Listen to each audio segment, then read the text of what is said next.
Damn, son, where'd you find this?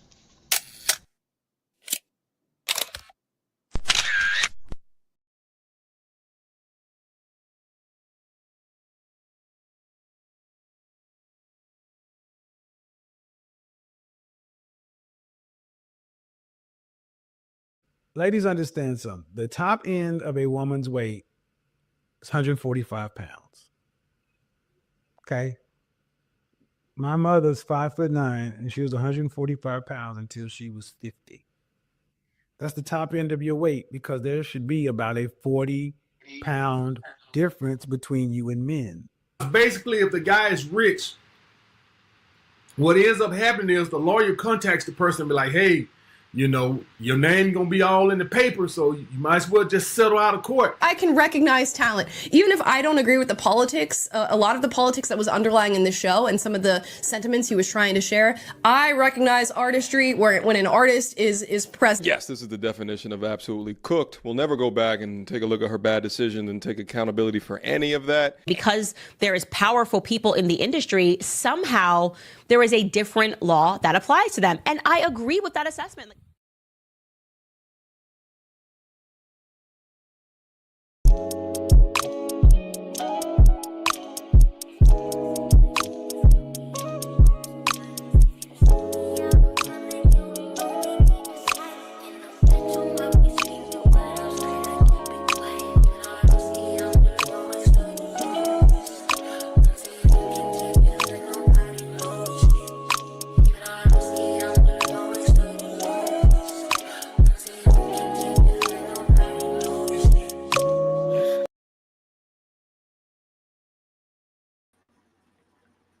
What up? What up? What up? What up? Peace, blessings, glory, praise, and honor to the Most High. Happy Hump Day. You know what time it is. Shout out to the viewers, poets, writers, content creators. Much love. Thank you. Thank you so much for your continued support over here on Assembly of Excellence podcast. I got Sydney in the building. You know, we got some things to cover. This is the portion of the week where we get into a little more environmental, scientific portions. Absolutely love these segments. Do me a solid. Make sure you go follow and support her on all platforms. Make sure you go follow me on all platforms.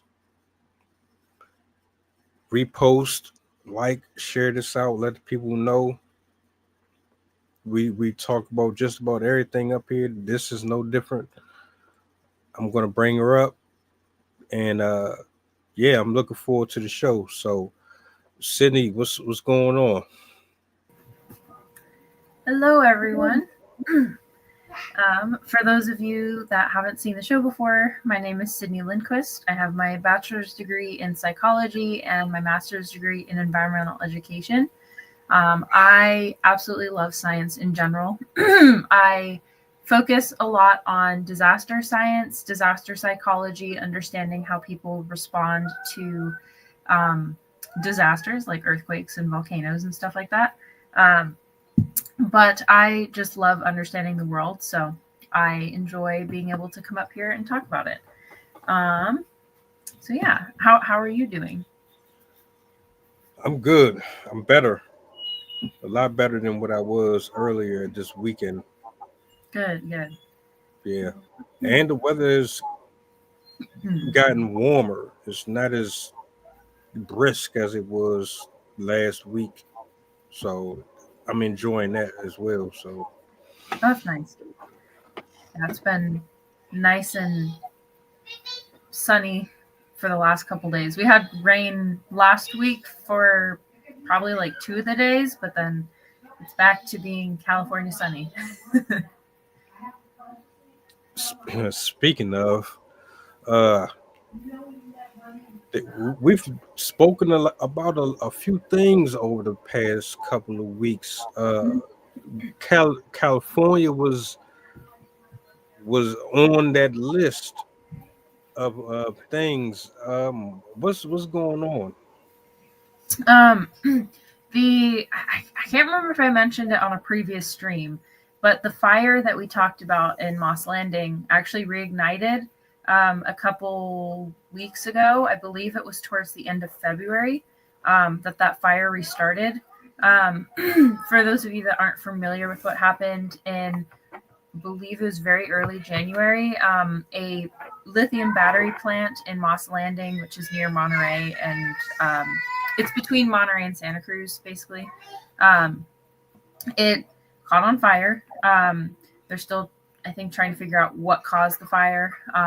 But lithium burns extremely, extremely hot. It also releases, when you burn batteries, it releases chemicals into the air, into the water, into whatever the particulates land on or land in. It has the high chance of poisoning living creatures. And then it can also turn water acidic with some of the components. So it's a big deal that this fire happened to begin with, but the fact that it keeps the fact that it keeps restarting is a big concern, because obviously as it reignites, it's going to release more chemicals, more particulates into the local area. And that's one of the things they're concerned of. The government has not been really on top of testing and figuring out how to contain it. They had a very underwhelming response at first. It wasn't until residents started to come forward with symptoms that they started to really test. But they're in the process of doing more testing and cleanup. At this stage, they did put out the fire, but it's going to be a long process to understand the extent of the damage that this fire caused. If you didn't get a chance to see the live stream, I talked a lot about the consequences of this type of environmental damage. A lot of the materials that are being released are heavy metals, are poisonous. And so to have them in our water system, to have them in our air, to have them landing on our crops is a big concern, especially when California, and specifically that area of California, is well known for their produce. Watsonville, Monterey, Salinas, those areas are known as like the salad bowl of the US, because like 60 to 80% of greens, fruits, berries, and other types of plant material come from these areas. So it's something that I've been keeping tabs on to try and understand the extent of what's happening. It could also have done damage to our ecosystem. So it's equally important that we understand the environmental impact of that. But if you live in these areas, or if you buy food that come from these areas, it's still important to stay up to date with what's happening. A lot of people don't actually wash their food before they eat it. But stuff like lettuce, stuff like spinach, the leafy greens, the fruits that we eat whole without really cooking it, it doesn't give it a chance to, you don't give it a chance to remove the toxins from the outside. So that can be kind of problematic if you're buying from those areas. So just be wary of the produce that you're getting and where it's coming from, to kind of reduce your exposure to all of the chemicals released by this fire. And then, as I said, if you live in the area, try to reduce your time outdoors, especially if you are going outdoors near the Moss Landing facility, because you can kind of kick it up in the dust, in the dirt, but it can also still kind of linger in the air. So just be very cautious if you are in those regions or if you're buying food from those regions. More positive note, one of the other events that I've talked to you guys about was a potential volcanic eruption in Greece. They had an uptick in earthquake activity throughout January and February, and some scientists were becoming concerned that an eruption could be a possibility just from the severity of the quakes, the intensity, the frequency. But it seems as though the earthquake movement has started to dwindle. They're having less frequent activity. The activity is getting less severe. So it appears that it has just been magmatic movement underneath the rock and isn't actually a volcanic eruption, which is very good. If either of those two volcanoes erupted, there's one in Italy called Campi Flegrei, and then there's the Colombo volcano and the Thera volcano. Those three are they're known as, they have the capacity to be super volcanoes. They don't always have super volcanic eruptions, but they do have frequent eruptions of fairly large sizes. So that uptick in activity was quite alarming for a bit because some of the scientists did worry that we could have a very large eruption. But it seems like that has kind of dwindled. So another piece of good news there. And then just another update about flying. We've had more plane crashes. I talked about this earlier in the stream, or earlier in the month. There have been, I believe, 3 or 4 more plane crashes since we last covered this. But I won't go too much into it because obviously you can look it up and find the news on your own. But just a reminder that currently we are having some governmental funding issues with our airlines. So do be cautious if you do fly, and be cognizant of what's happening right now. Not only are claims potentially an issue with our administration kind of going lax on people that monitor flights coming in and out, but we also are now seeing issues of people from other countries, or either originally or currently being harassed by our government as well. So do be cautious if you are traveling by airplane, just so you can be safe, because there's a lot going on right now. But other than that, I just wanted to give you guys some updates on some of the kind of ongoing events, just to keep you guys updated and give you an idea of what's happening. A lot of the time I've noticed in the news, they love to cover something until it's no longer exciting. And then once people lose interest in a topic and something else more interesting happens or newer happens, they drop off and stop talking about those events, even though they're still going on. So I always like to come back to issues that I've talked about and kind of re-examine what's been happening and how it's updated since we last talked about it. That way people can still stay on top of what's happening. Because oftentimes these types of things happen over a very long period of time. And it's easy to forget about stuff like this. But when they influence us and affect our lives, I think it's really important to keep talking about. So I just wanted to revisit a couple of those events today. I'm glad you did.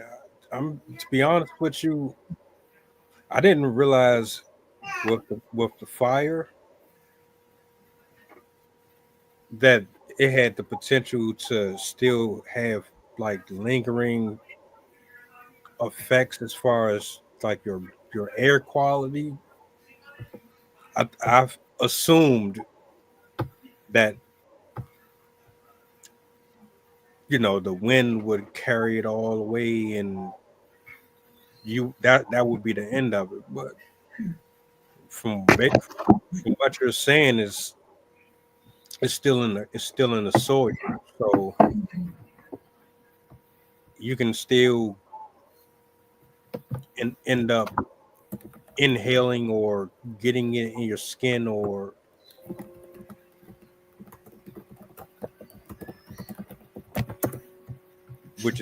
that's a different thing. Just like such, like, does this mean that everything that came into contact with it is pretty much not edible at all, and you just might as well start over from scratch, or outsource your food from somewhere else until there's other means to get that ground healthy again? Like, is that what I'm getting from that? There's a lot of factors that kind of affect it. The types of things that it lands on will have an impact on how long it's able to last. Something like broccoli will hold on to the particulates more easily than something like a strawberry, just because of its, like, the broccoli has all the little crevices and stuff it can kind of get stuck in, so it's harder to wash it thoroughly. But a lot of the heavy metals, the chemicals that were released in these fires, can also last in the soil for years or possibly even decades. Specifically, heavy metals can last a really long time. And so if it's in the soil, one, it's going to kind of reach into the water system, and then it can also get blown away with the wind. So it typically won't last in the soil as long, but it can still linger in small quantities for quite a while. The other problem too is when it's in the soil and when it's carried by water, it can be a plant can uptake it into the vegetable body. Not all vegetables can do that, because only certain types of vegetables can uptake certain types of vitamins and certain types of chemicals and stuff, because there's a whole complicated process with their vascular system and all the things that pull in nutrients and pull in all sorts of stuff using their roots into the plant and stuff. So they don't always uptake all of the chemicals. It does vary by plant. But them being in the presence of a lot of these, not pesticides, battery chemicals, does there's a chance that somebody could actually consume that from consuming the plant that was in there. So it can take years and decades to clean up certain areas. It really depends on how much of the hazardous smoke and dust and particles and stuff have infiltrated the area. It also depends on how much rain they're getting. It depends on how well the officials are cleaning it up, which I don't have a lot of faith for.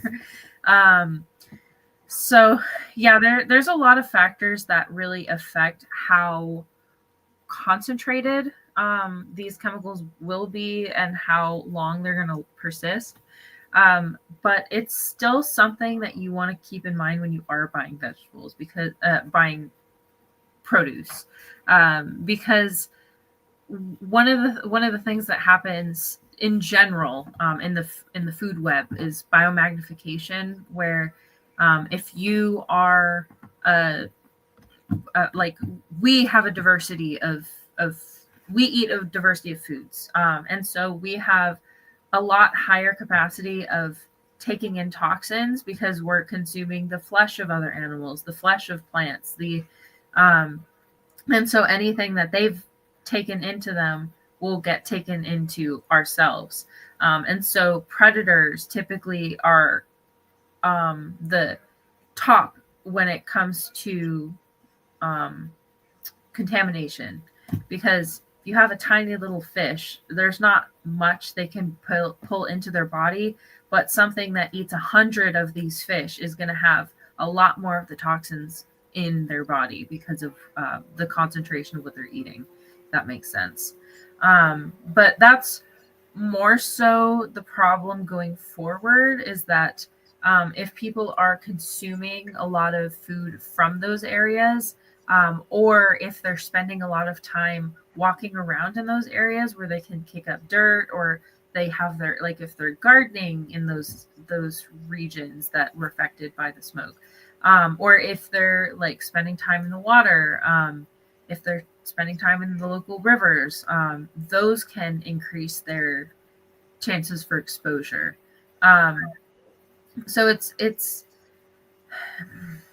kind of hard to contain this problem, especially because it's kind of invisible.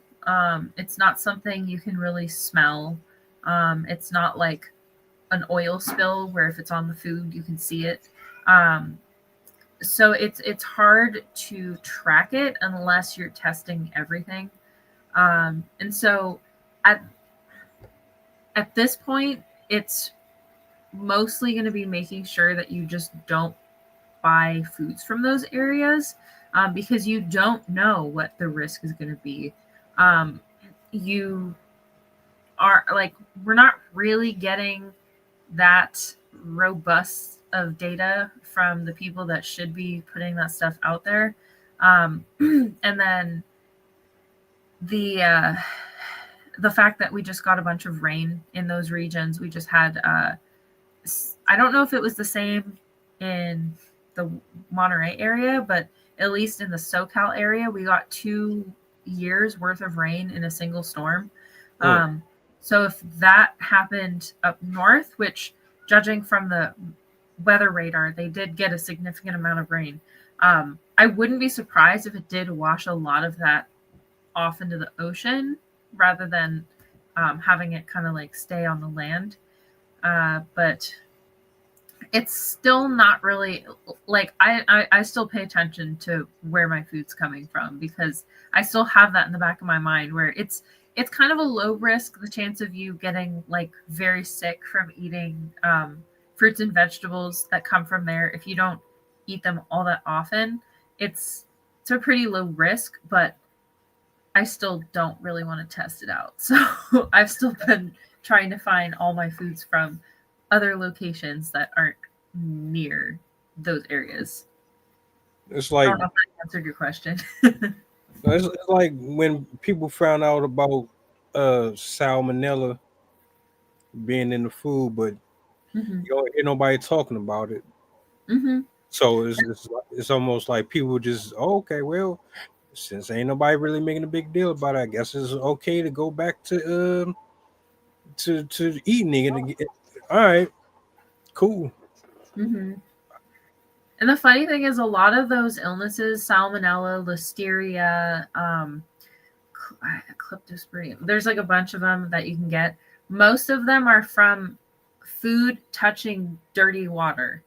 And so when people get salmonella poisoning or listeria or like other things from plants, oftentimes it's because they didn't wash the plants. It's because they didn't wash the food before they ate it.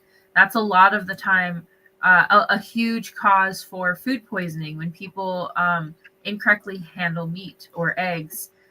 Most of the time, it's not because they ate it incorrectly. It's because they didn't clean up correctly as they were cooking it. So they like picked it up with their hands and then put it on the counter and then took it off the counter and put it in the pan. And then they put something else where the chicken was on the counter.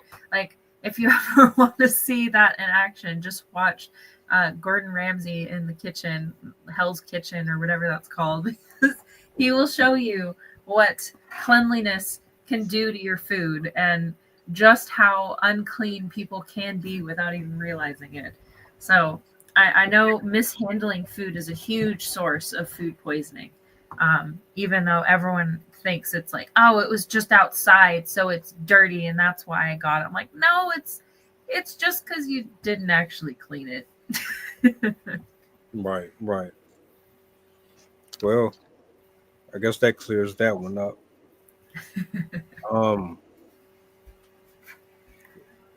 The other one, the one about the volcano.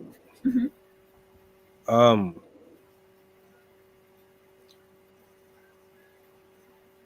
Question: the activity when it occurs, is it due to? Well, and you've covered this before, but I'm just doing like a refresher for myself. Yeah. Is this due to tectonic plates kind of shifting at certain periods of time and is triggering other events to happen because of it? So in this case, at least with Colombo and the Thera volcano. Why am I blanking on the name right now? Thera is the name of the original volcano before Santorini. The volcano at Santorini and Colombo are basically next to each other. Santorini's the island, and then Colombo is a submarine underwater volcano that's like just off the coast of Santorini. And so the earthquakes were happening basically from island to the undersea mound. And general consensus right now is that so when there's earthquakes, it's typically one of three things when it's naturally caused, at least. There's volcanic, there's magmatic, and there's tectonic. Obviously, volcanic, the volcano's erupting, so you have magma breaking through the rock, pushing through the surface to find an opening so it can release the pressure. Kind of like when you have a pimple, except on a giant earth scale. It's trying to find its way out and release the pressure, because if you imagine, like, lava is extremely hot, there's a lot of movement stuff coming up from the bottom and everything, so there can be a lot of pressure and it'll break through the surface.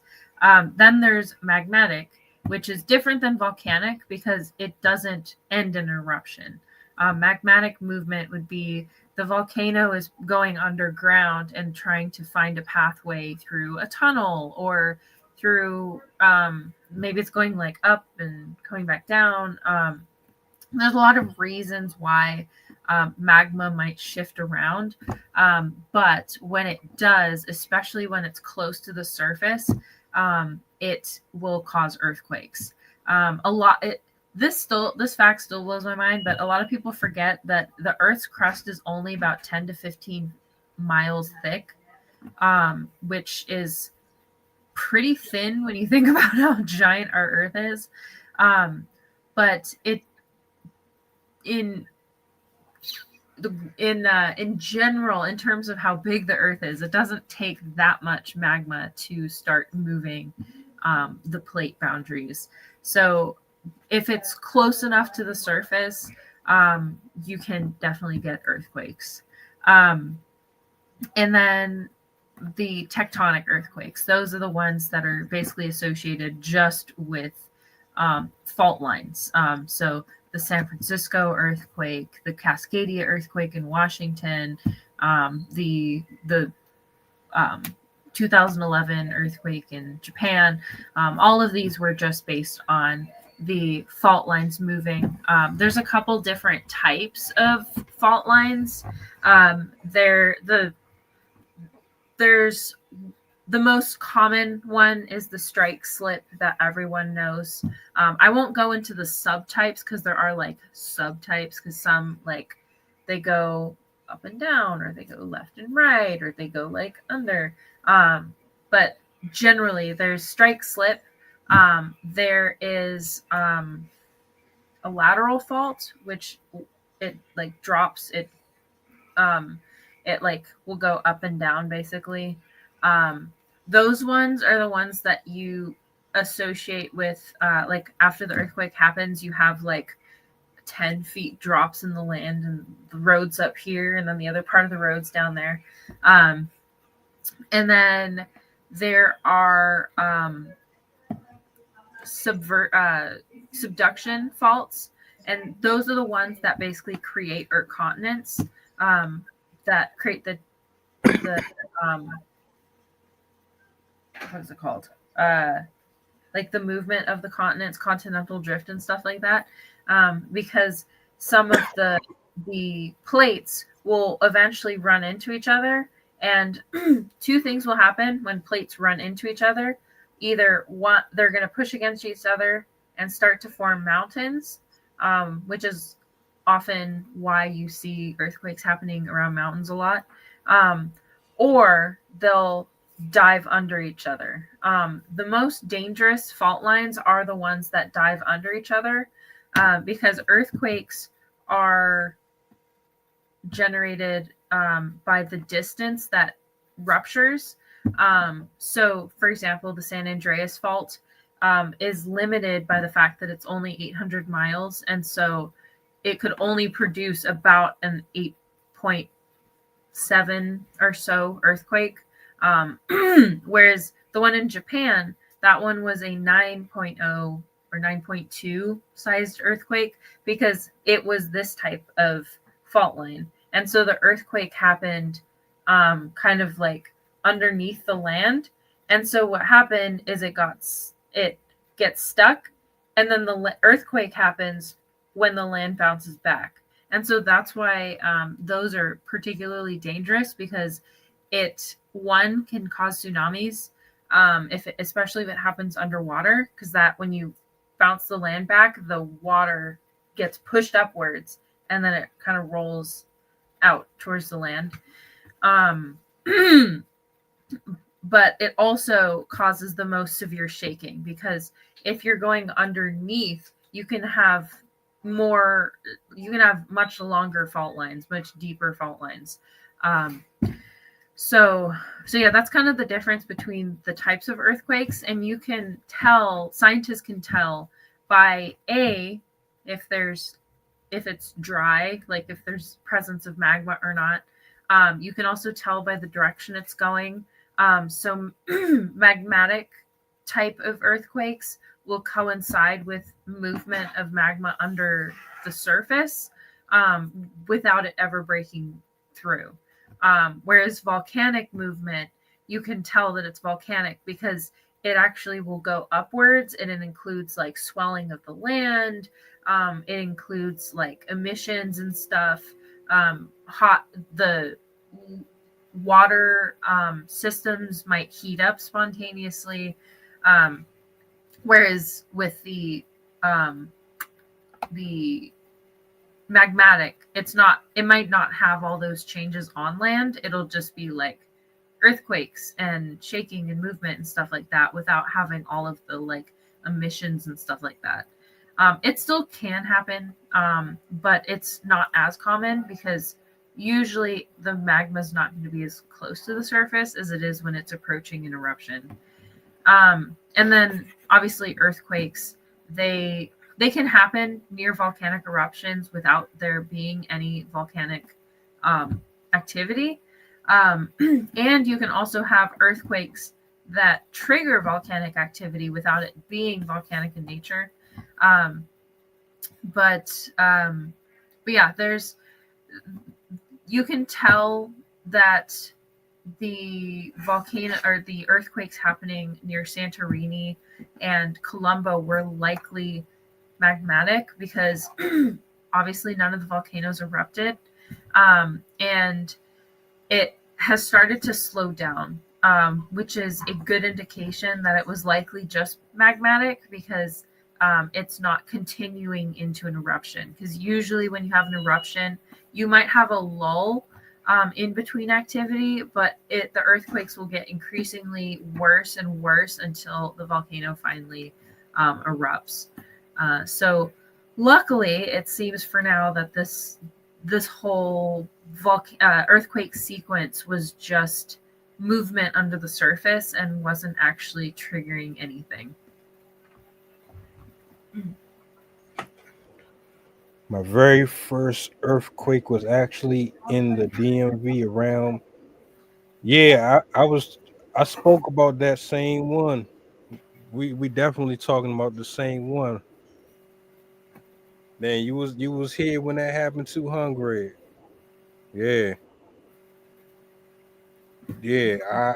I stepped out on the front porch and the houses were literally doing the wave. You know how you start the wave in a baseball game or something, and it go from one side of the stadium to it was just like that. I never seen anything like that before in my life. Yeah, my I have been in a 5.2 earthquake. I was like 12 at the time. And it was funny because I've always been interested in natural disasters. I've always been like even when I was like 6, 7, I was watching earthquake videos and documentaries and stuff like that. Um, I got mad at myself because I freaked out. I cried during the earthquake because I thought like the house was gonna fall over, and I was mad at myself for being like, you know better. You know earthquakes. Why would you be upset? You know that this wasn't big enough to knock down your house. Why did you cry? You're such a baby. um, Man, I I was disappointed in myself for not enjoying my first earthquake. um, Meanwhile, my parents both went through the Loma Prieta in 1989. They were in the where is it called? Oh my god! It's kind of in an area where it's built on landfill, in the Bay Area of California. And for those of you that don't know the effect of landfill, but landfill kind of acts like water when an earthquake wave goes through because of its like how loosely packed it is in comparison to stuff like bedrock and dirt. And so when an earthquake goes through those areas, it actually creates like giant ripples as if it's like actual liquid. And my mom was in a building that was on a landfill. And when she went out to the car, this earthquake was a 7.9. When she went out to the car, to the parking lot, the cars were literally like bouncing up and down in the parking lot, like being thrown up in the air by like these waves of concrete that were like, it literally looked like an ocean to her. And when she tried to go outside too, the force of the shaking kept the door from opening, and so people started freaking out because they couldn't open the door because it like got stuck due to the earthquake. She got very lucky. She was safe. My dad was safe. Unfortunately, I believe 36 people died in that earthquake, or 56, something like that. But it definitely could have been worse. The San Francisco earthquake in 1906 killed over 3,000 people. So it's definitely, we've done a lot better with our buildings since all of that happened. Granted, San Francisco's was also due to a fire, but yeah, it was still a really interesting experience to hear about from my parents. But yeah, I've been through a little earthquake, but nothing that big yet.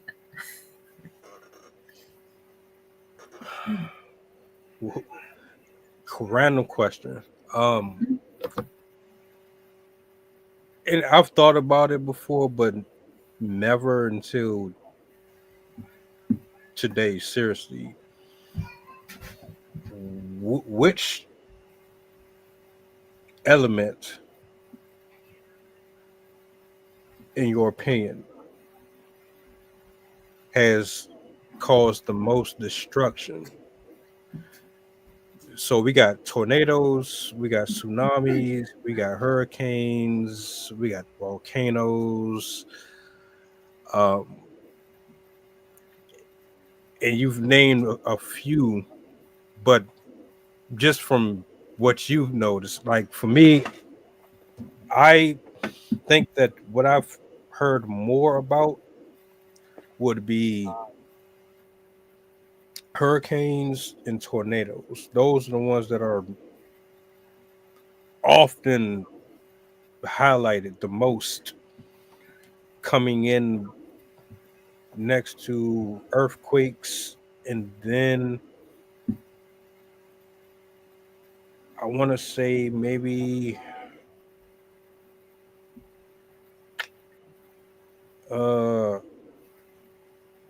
eruptions. Which ones do you seem to historically cause the most damage? It's a good question. Let's see. I would probably say I kind of have a mixed answer on this one, because the most destructive, deadly events in history, not including meteor strikes, tsunamis and volcanoes are kind of up there in terms of the amount of damage, and it's a tiny bit hard for me to separate, since volcanoes can cause tsunamis themselves, and some of the volcanic eruptions that were deadly were because of the tsunamis. But I'd probably have to say tsunamis would be first for me in terms of the most deadly and damaging, which I know a lot of people wouldn't agree with, because like there have been volcanoes and earthquakes that have killed, and hurricanes that have killed far more people. But for me, tsunamis are kind of one of the inescapable ones, where if you are faced with a tsunami, there's very little that you can do to get out of the situation besides climbing up a mountain or something, like climbing up something high. It would be a lot harder to survive being actually in a tsunami. Whereas like earthquakes, the only reason earthquakes are fundamentally dangerous is because of the places that we build. The homes and infrastructure that we've created are the things that make earthquakes deadly and dangerous. Are like literally the reason why the San Francisco earthquake was so dangerous was because none of the houses were built to survive that type of shaking, and most of the houses were made out of wood, and so as soon as you combine that with fire and wind, it destroyed half the city. The majority of the damage was from the fire, not the earthquake. Also, like Japan is a really good example. They've been hit with some really major earthquakes, but they have all not completely perfected, but they've gotten very close to perfecting earthquake building. There's some amazing videos of people being in skyscrapers during a 9.0 earthquake, and you can see the whole skyscraper moving back and forth by like feet. But everything inside stays fine because of the way that they built the building. It was made to sway with the earthquake. So I would definitely put that a little bit under tsunami. Tornadoes, I would probably put them as third. Like I would say probably like tsunami and then volcano, tornado. Because with tornadoes, while hurricanes are more broad, are larger, they cover more land, tornadoes are far, far more dangerous. The winds inside a tornado, the starting wind of let me just get this right. Like the max speed for a hurricane is like the base speed for a tornado. Tornadoes, the highest recorded wind speed was like 400 miles an hour in a tornado. And after, I believe, like 350 miles an hour or something like that, very, very few things can actually withstand that speed. There's some absolutely incredible photos of tornado damage, of literally planks of wood being driven through a tree, or a chopstick being driven through the wall of a house, or like a bendable, like a plastic straw literally going straight through a palm tree. Like there's some incredibly crazy things that tornadoes can do. And if you are going for like the worst of the worst, like category 5 hurricane versus a F5 tornado, I would still say the tornado was worse, because if your house is struck by an F5 tornado, there's very, very slim chance that you'll survive. There's only so much a human can withstand, and tornadoes are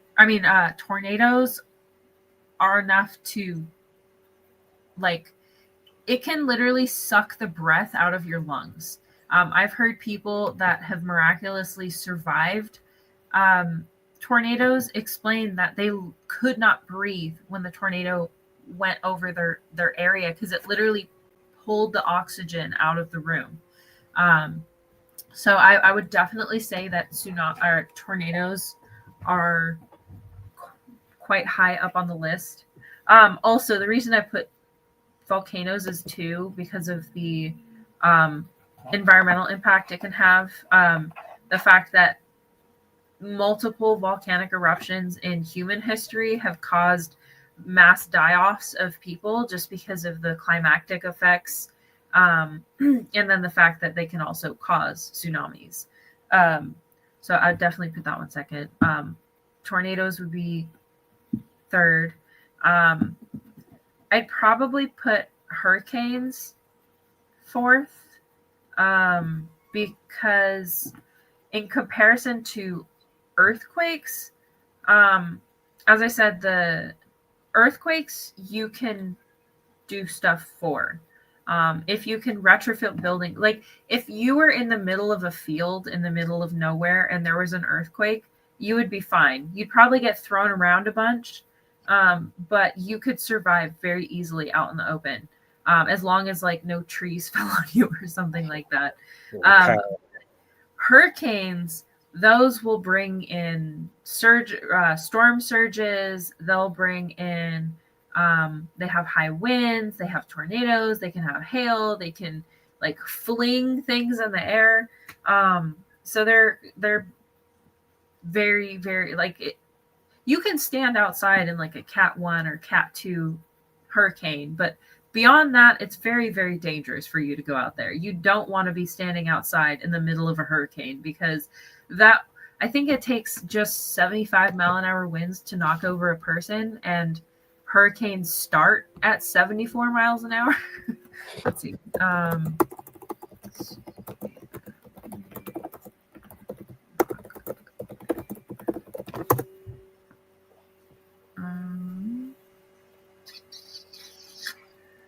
For a person who weighs 100 pounds, it would take, where is it? 164-mile-an-hour winds. So you would basically get knocked over before it even reaches hurricane status. So definitely would not want to be outside during hurricane. Not to mention, as I said, it's going to be blowing things all over the place. So you're going to be getting hit by whatever the hurricane ran into. So shards of a tree, if it blew apart a house, if it's carrying a boat, like anything that is in the vicinity is going to get thrown about. So yeah, I definitely put a hurricane above earthquake, because it would be much harder to escape a hurricane even if you did have proper housing. And even if you do have proper housing, that doesn't guarantee that you'll kind of come out unscathed, because unfortunately Mother Nature is quite fickle, and if she decides that she's going to take your house, she will take your house. Another one I'll throw in there too, it kind of goes with some of the other ones. Like it could be categorized with hurricanes and stuff like that, but floods, I would put floods up there with tsunamis.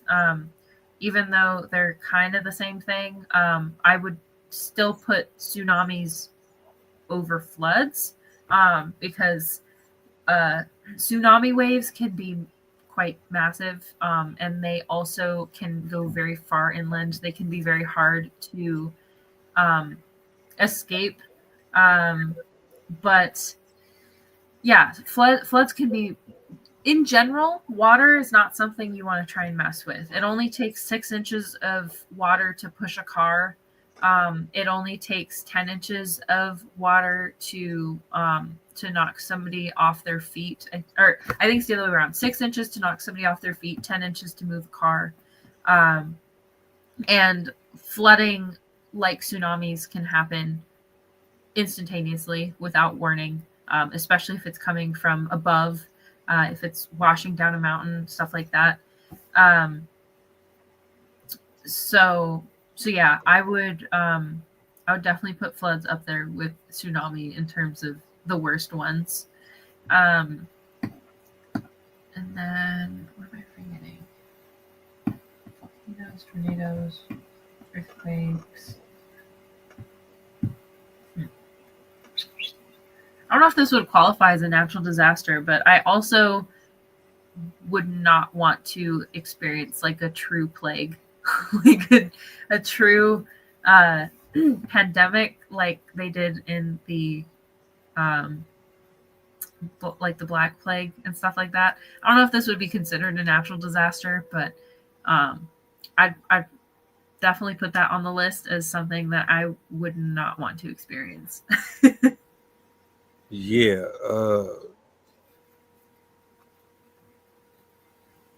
First of all, Greg, man, I'm glad your folks survived out there.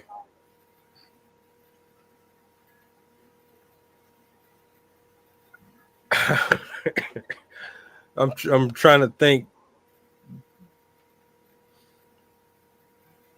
400-mile winds, 74-mile winds. I don't. If I was forced to pick, well, technically you can't really pick. Whatever's going to come is going to come. But like, if there was going to be one, I would rather deal with the flood than to try to deal with an earthquake. I mean, I'm only thinking about because of where I'm located, because you can't really choose what disaster come. They kind of just retrofitted to certain areas. Like, I don't think we're going to get hurricanes, or like the river is just going to rise up 200, 300 feet and then just, I don't see that happening. But the possibilities of an earthquake, I remember I don't think it was a monsoon season, but we had a year where it rained for like a week straight. I never experienced that before. We Hmm. haven't had that in a very long time. But it rained for a week straight, like nonstop from morning to night, just all the way from Monday to Friday. And the waters got extremely high, really bad. Like if it wasn't for them doing as good of a job on the sewage system as they did, these streets would have been completely flooded. Hmm.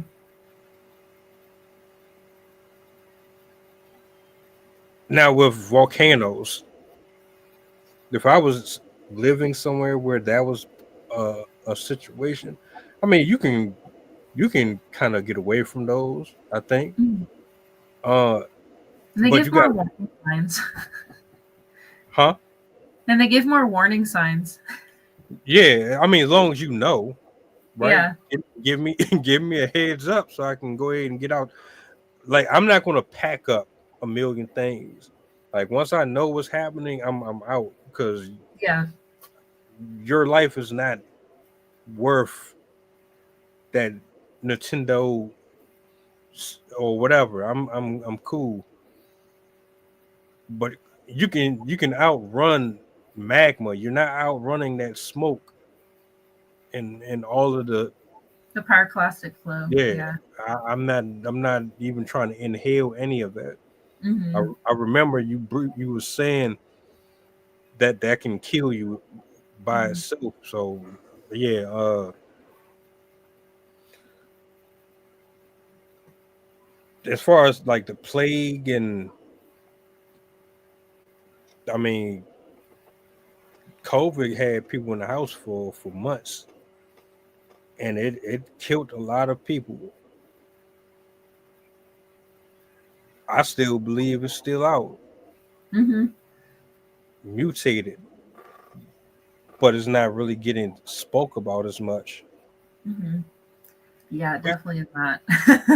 hey Greg, I was asking Sydney about that. Remember the Yellowstone thing? Hmm.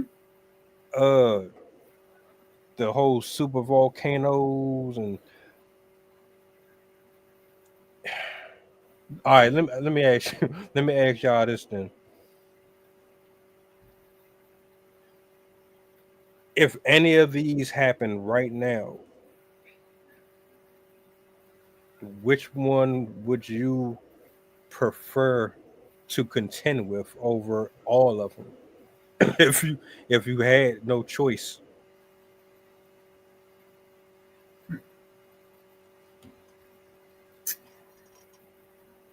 Probably a tornado, but that's surely because of my own interest in disasters and stuff. I've always wanted to see what a tornado looks like.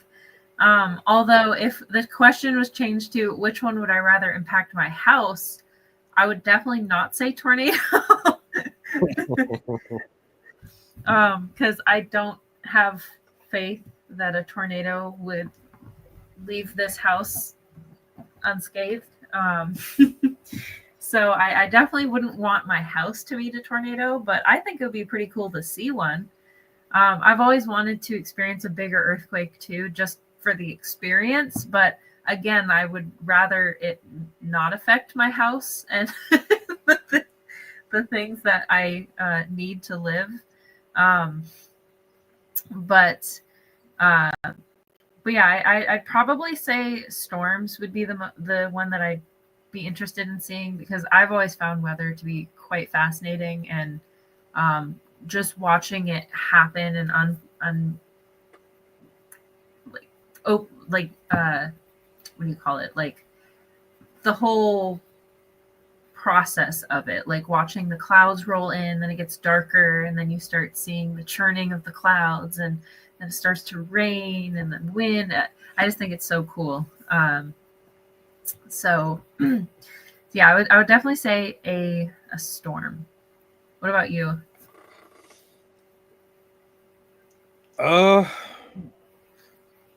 yeah, this is definitely going to be something involving rain. Um, little side note. I thought it would be cool to storm chase, like Mm-hmm. chase tornadoes. I oddly found that to be interesting to a certain extent. Um, Only because I like nature. I just like nature. I'd probably do it one time and never do it again.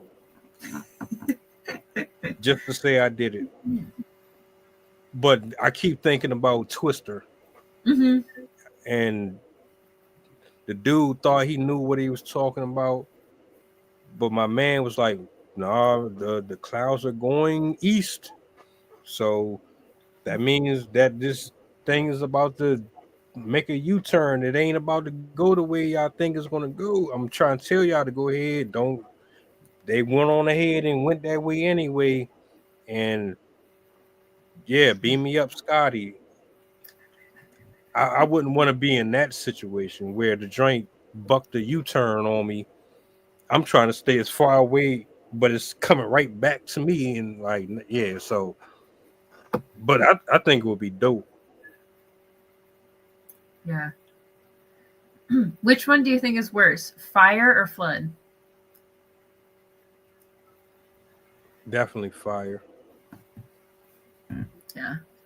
But see, the thing is, I'm a horrible swimmer, so you know that probably wouldn't fare too well for me. And it's weird. I had a dream that a tsunami was coming, and then it was like, you can't hold your breath that long. I don't care how good, like. So I'm still going to take my chances with the water. At least I can try to climb somewhere high. If something get caught on fire and I'm up here, then what? Mhm. I'm gonna jump out the window, break all my leg. Like, Yeah, that one's such a tough one for me because I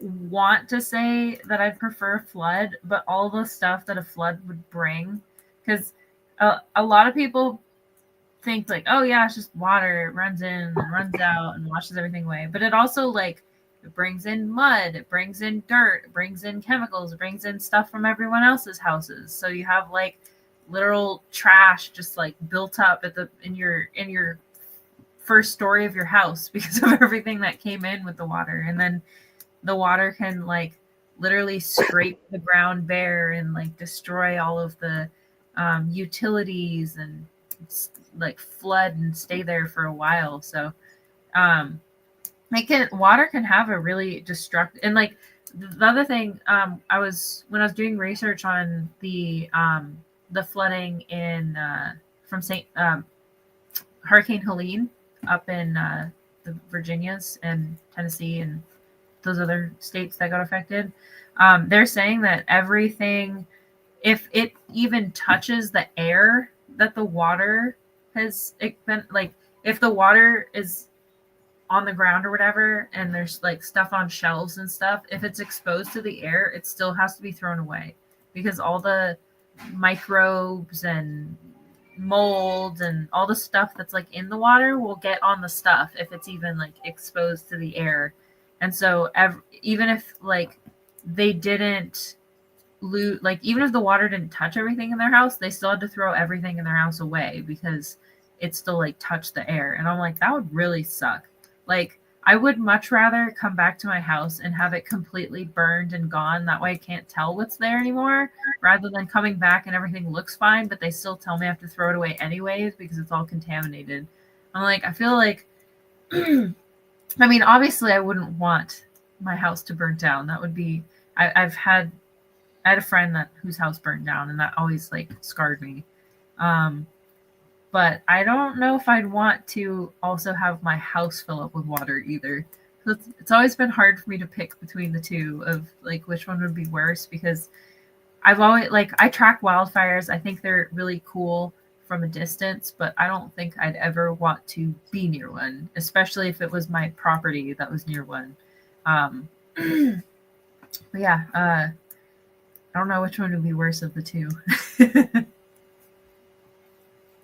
It's interesting because what I'm gathering here is you're in the house and there's a fire while you're in the house, versus you're in the house and then there's a huge wave of water coming, about to hit everything, but you don't really know the severity of the fire. It would have to be equal to that wave coming, because you only have but so much time to either get down outside the house. You could be upstairs, and the fire it started downstairs and is basically going up, and you have to figure out how you. So it's like, all right, well, what do you do? I have enough space to jump out the window here. I might hurt myself. I'm not gonna, like, from this distance. The most I do is probably twist my ankle, maybe dislocate it, maybe. With that wave, though, like you said, there's debris, there's cars, there's windows, doors, stoves, and all types of miscellaneous stuff coming at you at once.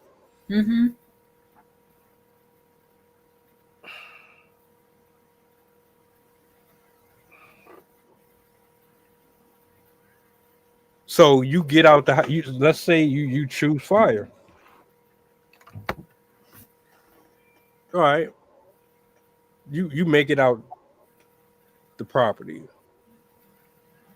but there's still blocks and blocks of fires everywhere else. So you're not really avoiding it. Where that sounds like Armageddon, you know.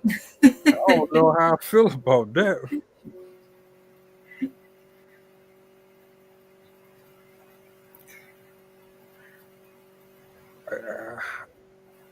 I don't know. I don't know. For whatever reason, I'm just comfortable with water. I just like being by water. But I would hate to drown.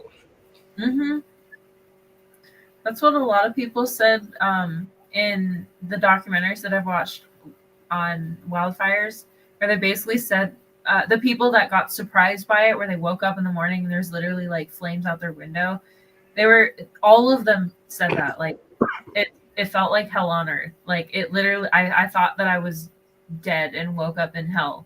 And people were just, I mean, I can't even imagine how shocking that would be to, like, calmly one day wake up from your dream and you're like, oh yeah, nice, it's Sunday. You look out the window and just everything's on fire. Like, what do I do with this information? If it would feel like I'm about to be in a movie, and I need to go ahead and create me like some body armor.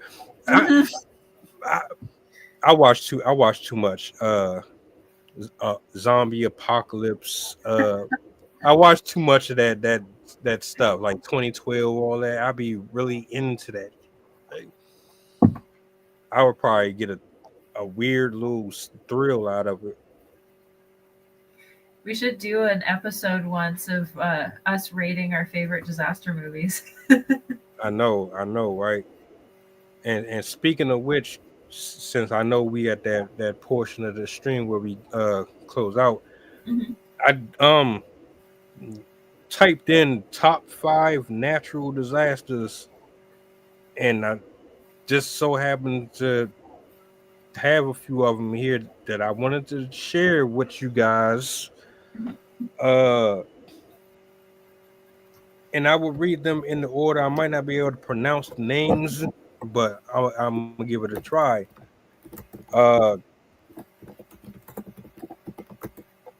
So we got 1931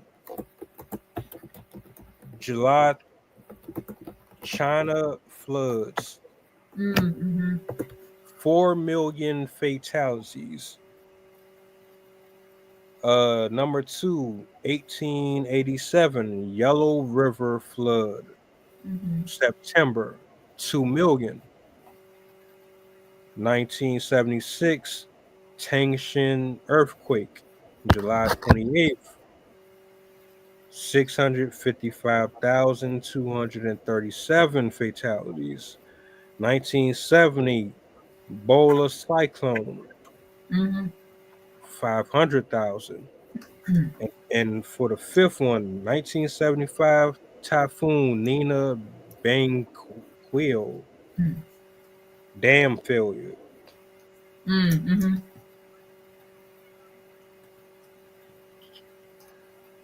That's what they have documented here. Now, I know there's more. Those were just some that I pulled up, and I thought, oh, okay, well, I didn't realize that many people actually perished. And this first one from 1931 to 4 million people. Yeah. China had it bad, huh?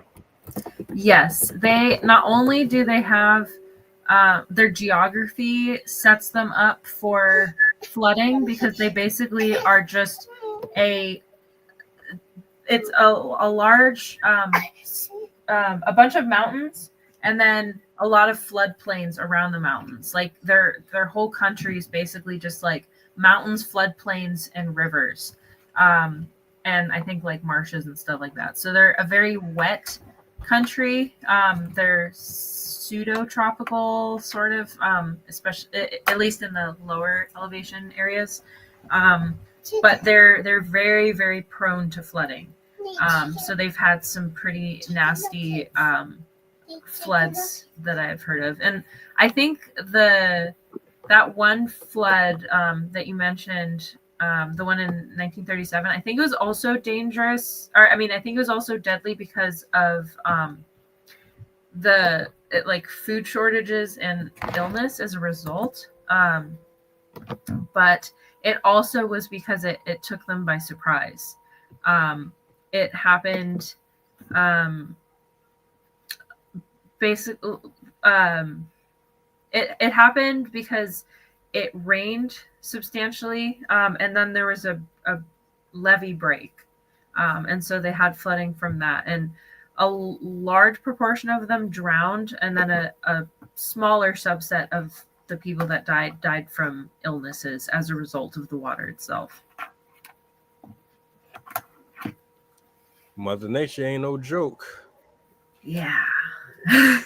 And people forget how big disasters can be, because we've been fairly lucky in the last 2 centuries, and we've avoided having major disasters. The last very, very large eruption we had was in 1815, so well out of our memory. The largest earthquake we've ever had was in the 60s, I believe, in South America, and then there's one in Chile, and so that one's kind of out of our memory. The floods, we've had some pretty bad floods, but I don't know. Floods don't get talked about very much in the news, I've noticed. Like, usually people like to talk about hurricanes and earthquakes and stuff, but floods don't always get talked about. At least I don't hear very much about other countries in our country, but that just could be other factors. But yeah, floods are quite deadly. I'm pretty sure they make up most of the deadliest disasters we've ever had. I know hurricanes and floods tend to be some of the most deadly, whereas volcanoes and earthquakes are ranked a bit lower. But I always add in the climactic effects. So in that sense, volcanoes still can be pretty dangerous. Yeah, Krakatoa was, that one's always my favorite volcano story to talk about. That one was in 1893, and that was the loudest eruption. It was the loudest sound ever recorded, but it caused climactic effects for a couple years. The one in 1815 that I mentioned was Tambora, and that one was the largest eruption we've had in human history since the Toba eruption, I believe, which was 14,000 years ago, 12,000 years ago. It was when we were still cavemen. But yeah, there's some pretty gnarly disasters out there. And unfortunately, the disasters with high death counts usually are in third world countries, unfortunately. Not only do they not have the resources, but their infrastructure isn't as good. And so they're more prone to death and disease during and after a event. So unfortunately, that's why China and places like Indonesia, Taiwan, Vietnam, like they tend to have more severe impacts as a result of their disasters. But there are still modern countries and stuff that can still have those disasters. So you just have to hope that Mother Nature doesn't put you in her sights. Yeah, real talk. Man, this was fun. Mm-hmm. This is fun. I agree. I hope y'all enjoyed yourself, man. We definitely got to spin back on the disaster movies, though. It's been a while since I did one of these lists, so that'll be cool. I appreciate you for breaking down a lot of this to me and the audience, because there was a lot of things that I wasn't even considering. I never even made up a list. It was just me thinking about it. But yeah, shout outs to you, shout outs to Greg and everybody who pulled up. Thank you. I hope you guys enjoyed the rest of your evening. Me and Jason will be back tomorrow. I believe Mike will be pulling up. Do me a solid. If you enjoyed these streams, man, like, share, subscribe to the channel, repost, let the people know we here.